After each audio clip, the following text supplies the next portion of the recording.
Paper leak पर लगाम लगाने के लिए केंद्र सरकार ने देश में एंटी पेपर लीक कानून लागू कर दिया है। सरकार ने शुक्रवार देर रात को इस कानून को लेकर नोटिफिकेशन जारी कर दिया है। इस कानून को लोक परीक्षा कानून 2024 यानी पब्लिक एग्जामिनेशन ऑफ एक्ट के 2024 नाम दिया गया है। ये कानून फरवरी 2024 में संसद में पारित हुआ था। इस कानून को राष्ट्रपति द्रौपदी मुर्मू मंजूरी दे चुकी है। इस कानून के लागू होने के बाद पेपर लीक के दोषियों को 3 साल से 10 साल तक सजा और 10 लाख के 1 करोड़ तक के जुर्माना का प्रावधान है। इस कानून के दायरे में यूपीएससी, एसएससी, रेलवे, बैंकिंग, भर्ती परीक्षाएं और एनटीए की तरफ से आयोजित सभी परीक्षाएं आएंगे। नीट और नेट की परीक्षा में धांधली की बात सामने आने के बाद देश में जमकर बवाल मचा हुआ है। ऐसे में एनटीए ने सीएसआईआर, यूजीसी, नेट की परीक्षा भी स्थगित कर दी है। एनटीए का कहना है कि संसाधनों की कमी के चलते ऐसा किया गया है। यह परीक्षा 25 जून से 27 जून के बीच होने वाली थी। अगली तारीख का ऐलान एनटीए की आधिकारिक वेबसाइट पर किया जाएगा। गुजरात और बिहार के बाद अब झारखंड से जुड़े नीट पेपर लीक के तार जुड़ते दिख रहे हैं। पटना में बरामद नीट पेपर के जले बुकलेट हजीराबाद के सेंटर से लीक होने की आशंका है।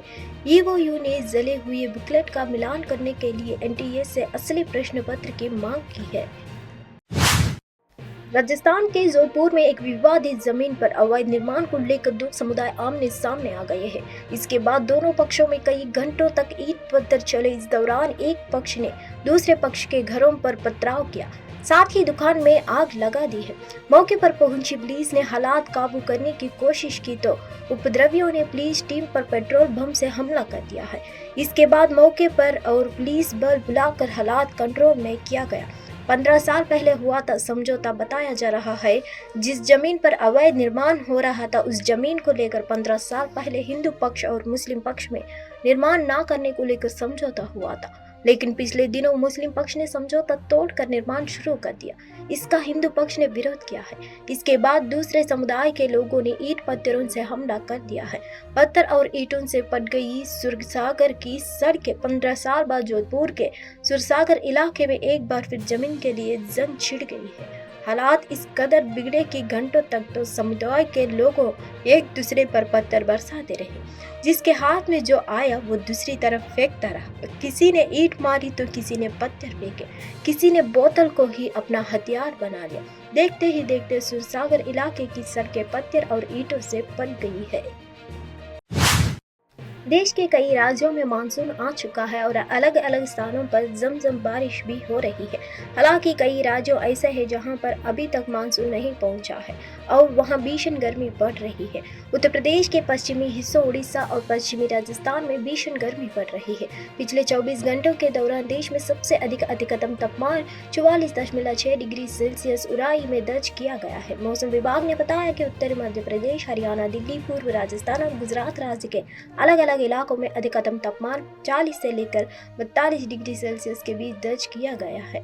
सिरसा में अधिकतम तापमान 43.8 डिग्री सेल्सियस दर्ज किया गया है। पिछले 24 घंटे के दौरान दिल्ली समेत कई राज्यों में हल्की से मध्यम स्तर की बारिश दर्ज की गई है। मौसम विभाग के अनुसार अगले 24 घंटे के दौरान बिहार, मध्य महाराष्ट्र, उड़ीसा, तमिलनाडु, पुदुचेरी, कराईकल, उत्तर आंतरिक कर्नाटक, उप हिमालयी, पश्चिम बंगाल, सिक्किम, अंडमान और निकोबार द्वीप समूह में भारी बारिश की संभावना है।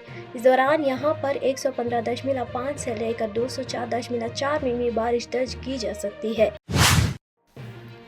दिल्ली, एनसीआर और पश्चिम यूपी के कुछ शहरों में सीएनजी 1 रुपये प्रति किलो महंगी हो गई है।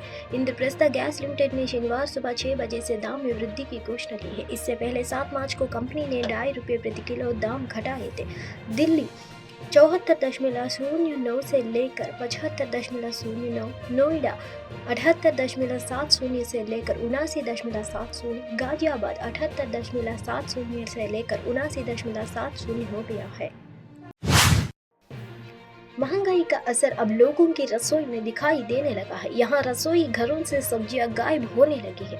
रिपोर्ट्स के मुताबिक एक साल में प्याज और आलू सहित खाद्य वस्तुओं में 65% तक कीमतें बढ़ी है। भीषण गर्मी के बीच महंगाई एक बार फिर आम लोगों को सताने लगी है। पिछले एक साल में जरूरी वस्तुओं के दाम 65% तक बढ़ चुके हैं।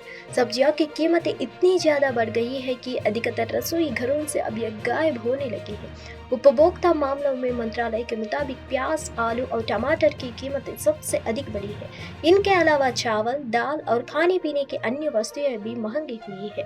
उपभोक्ता मामलों के मंत्रालय से वेबसाइट पर उपलब्ध आंकड़ों के मुताबिक पिछले साल 21 जून को चावल की कीमत 40 रुपये प्रति किलोग्राम थी, जो अब बढ़कर 45 रुपये प्रति किलोग्राम के स्तर पर पहुंच गई है। मूंग दाल की कीमत 109 रुपये से 10% बढ़कर 119 रुपये प्रति किलोग्राम हो गई है। मसूर दाल 92 रुपये से बढ़कर 94 रुपये और चीनी का भाव 43 रुपये से बढ़कर 45 रुपये प्रति किलोग्राम हो गया है। दूध भी 58 रुपये से बढ़कर 59 रुपये प्रति लीटर पहुंच गया है। हालांकि इस दौरान खाद्य तेलों की कीमतों में गिरावट आई है।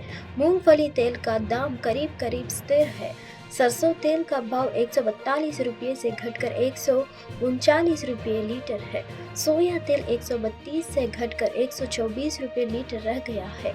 पाम तेल की कीमत 106 से गिरकर 100 रुपये पार आ गई है। ईरान में 28 जून को राष्ट्रपति पद के लिए चुनाव होने वाले हैं। पिछले महीने राष्ट्रपति इब्राहिम रईसा की एक विमान हादसे में मौत हो गई थी। अब इस चुनाव के लिए 6 उम्मीदवार मैदान में हैं। ईरान में चुनाव के नियमों के अनुसार जो भी उम्मीदवार होते हैं, पहले उनके आवेदन को वहां की गार्जियन काउंसिल देखती है और उसकी मंजूरी के बाद ही वो चुनाव में खड़े हो सकते हैं। इस बार चुनाव के लिए करीब 80 दावेदार थे, लेकिन गार्जियन काउंसिल ने उनमें से 6 को चुनाव लड़ने की योग्य पाया है। सऊदी जलील राष्ट्रीय सुरक्षा आयोग के पूर्व सचिव रह चुके हैं। पश्चिमी देशों और ईरान के बीच जो परमाणु हथियारों पर बातचीत हुई तो वो उसके वर्तकार रही है। इनके बारे में कहा जा रहा है कि वो ईरान के सर्वोच्च नेता अली कामनेई के बहुत करीब है और शायद उनकी पसंद भी है। दूसरे उम्मीदवार मोहम्मद बाकर कालिबाफ है, जो संसद के मौजूदा स्पीकर है। मोहम्मद बाकर तेहरान के मेयर और शक्तिशाली रिवॉल्यूशनरी गार्ड्स के प्रमुख भी रह चुके हैं। वो ईरानी पुलिस के प्रमुख की जिम्मेदारी भी निभा चुके हैं। तेहरान के मौजूदा मेयर अली रजा जखानी तीसरे दावेदार है। चौथे उम्मीदवार मौजूदा उपराष्ट्रपति आमिर हुसैन कजीजादेह हाशमी है। पांचवें उम्मीदवार मुस्तफा फरमाहमुद्दीन है, जो पूर्व कानून और गृह मंत्री है। मैच की बात करें तो साउथ अफ्रीका का क्विंटन डिकॉक की 65 रन की आक्रामक पारी के बाद केशव महाराज की अगुवाई में गेंदबाजों की शानदार प्रदर्शन के दम पर साउथ अफ्रीका ने सुपर 8 चरण में ग्रुप बी के मैच में गा चैंपियन इंग्लैंड को 7 रन से हरा दिया। एनरिक नार्किया ने T20 वर्ल्ड कप 2024 में इतिहास रच दिया है। दरअसल सुपर 8 में खेले गए इंग्लैंड और साउथ अफ्रीका के बीच मैच के दौरान एनरिक नार्किया ने एक ऐसा कारनामा कर दिखाया जिसमें विश्व क्रिकेट को चौंका रख रखा है। एनरिक नार्किया ने महान डेल स्टेन को रिकॉर्ड को तोड़ दिया है। अब नार्किया T20 वर्ल्ड कप के इतिहास के साउथ अफ्रीका की ओर से सबसे ज्यादा विकेट लेने वाले गेंदबाज बन गए हैं। बता दें कि स्टेन ने अपने T20 वर्ल्ड कप के करियर में कुल 30 विकेट लेने में सफल रहे थे। अब नार्किया 31 विकेट के साथ उनसे आगे निकल गए हैं। अमेरिका के पूर्व राष्ट्रपति डोनाल्ड ट्रंप ने एक पॉडकास्ट में सुझाव दिया कि अमेरिका में गैर नागरिकों को कॉलेज से ग्रेजुएशन होने पर स्वचालित रूप से ग्रीन कार्ड मिलना चाहिए। ट्रंप ने अमेरिकी कॉलेज से ग्रेजुएशन करने वाले विदेशी छात्रों को ग्रीन कार्ड देने का वायदा किया है। ट्रंप ने कहा, मैं जो करना चाहता हूं, मैं करूंगा वह यह है कि आप एक कॉलेज से ग्रेजुएशन हो। मुझे लगता है कि आपको इस देश में रहने में सक्षम होने के लिए अपने डिप्लोमा के रूप में एक ग्रीन कार्ड स्वचालित रूप से प्राप्त करना चाहिए और इसमें जूनियर कॉलेज भी शामिल है। एनबीसी की रिपोर्ट के मुताबिक अमेरिका के पूर्व राष्ट्रपति डोनाल्ड ट्रंप ने कहा कि हाई स्किल्ड छात्रों की यहाँ रोकने की कोशिश करनी चाहिए, जिससे देश को फायदा होगा। कई लोगों ने अमेरिका के ग्रेजुएशन किया, लेकिन ग्रीन कार्ड ना होने के कारण वे यहाँ ना रुक पाए। वह अपने देश चले गए और वहाँ जाकर अरबपति बन गए हैं। शुक्रवार सुबह एक बयान में ट्रंप अभियान के राष्ट्रीय प्रेस सचिव कैरोलिन लेविट ने कहा कि पूर्व राष्ट्रपति का प्रस्ताव सबसे कुशल स्नातकों पर लागू होगा। जिनकी सबसे अच्छी तरह से जांच की जाएगी। ट्रंप अभियान के राष्ट्रीय प्रेस सचिव कैरोलिन लेविट ने कहा, राष्ट्रपति ट्रंप ने सभी कम्युनिस्टों, कट्टरपंथी इस्लामवादियों, हमास समर्थकों, अमेरिका से नफरत करने वाले और सार्वजनिक आरोपों को बाहर करने के लिए अमेरिकी इतिहास में सबसे आक्रामक जांच प्रक्रिया की रूपरेखा तैयार की है। पीएम मोदी से आज बांग्लादेश की पीएम शेख हसीना मिलेगी। द्विपक्षीय बैठक में कई समझौते होंगे। बांग्लादेश के प्रधानमंत्री हसीना की यात्रा से द्विपक्षीय संबंधों को बढ़ावा मिलेगा। पीएम मोदी ने बांग्लादेश से रिश्तों का हमेशा से खास अहमियत दी है। बांग्लादेश के प्रधानमंत्री शेख हसीना के साथ पीएम मोदी के रिश्ते काफी मधुर रहे हैं। भारत के 2 दिवसीय दौरे पर दिल्ली पहुंची बांग्लादेश के प्रधानमंत्री शेख हसीना आज पीएम नरेंद्र मोदी से मुलाकात करेंगी। बांग्लादेश के प्रधानमंत्री शेख हसीना का ये 15 दिनों का भीतर दूसरा भारत दौरा है। इसके पहले शेख हसीना 9 जून को पीएम मोदी के शपथ ग्रहण समारोह में शामिल हुई थी। आज पीएम मोदी और हसीना के बीच रेल, एनर्जी और कनेक्टिविटी समेत कई दूसरे अहम मुद्दों पर बात हो सकती है। तीस्ता जेल बंटवारे के मास्टर प्लान पर भी बात हो सकती है। शेख हसीना का आज राष्ट्रपति द्रौपदी मुर्मू और उपराष्ट्रपति जगदीप धनखड़ से भी मुलाकात कार्यक्रम है। उनके वर्तमान दौरे को ढाका, दिल्ली और बीजिंग के बीच संतुलन बनाने की कोशिश के दौरे पर देखा जा रहा है। बीते दिन उन्होंने दिल्ली में विदेश मंत्री एस जयशंकर से मुलाकात की थी। पीएम मोदी ने बांग्लादेश से रिश्तों को हमेशा से खास अहमियत दी है। बांग्लादेश की प्रधानमंत्री शेख हसीना के साथ पीएम मोदी के रिश्ते काफी मधुर रहे हैं। इस बार भी मोदी के शपथ ग्रहण समारोह में शेख हसीना शामिल हुई थी। वहीं पिछले साल G20 सम्मेलन के दौरान पीएम मोदी ने बांग्लादेश को अतिथि के रूप में आमंत्रित किया था। अतिथि के रूप में आमंत्रित 9 देशों में से बांग्लादेश एकमात्र दक्षिण एशियाई देश था। बांग्लादेश भारत की नंबर फर्स्ट नीति के तहत एक महत्वपूर्ण साझेदार है।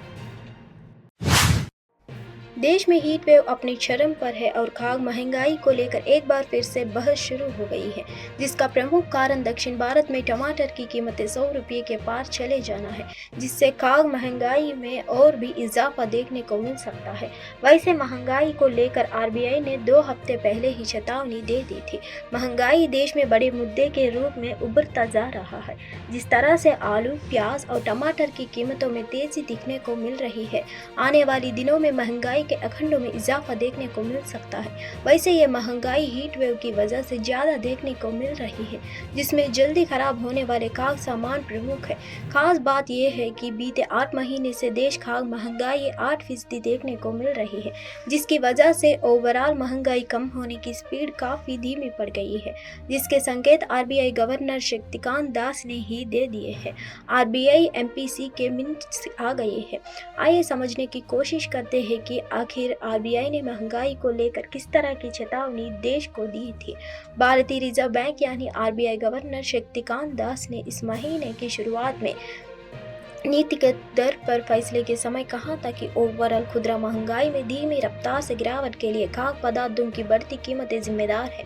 आरबीआई की मौद्रिक नीति समिति की जून की शुरुआत में हुई बैठक में लगातार 8वीं बार मानक ब्याज दर रेपो पर 6.50% पर बनाए रखने में पक्ष में बहुमत से फैसला किया गया था। समिति के 4 सदस्य यथास्थिति के पक्ष में थे, जबकि 2 सदस्य कटौती करना चाहते थे।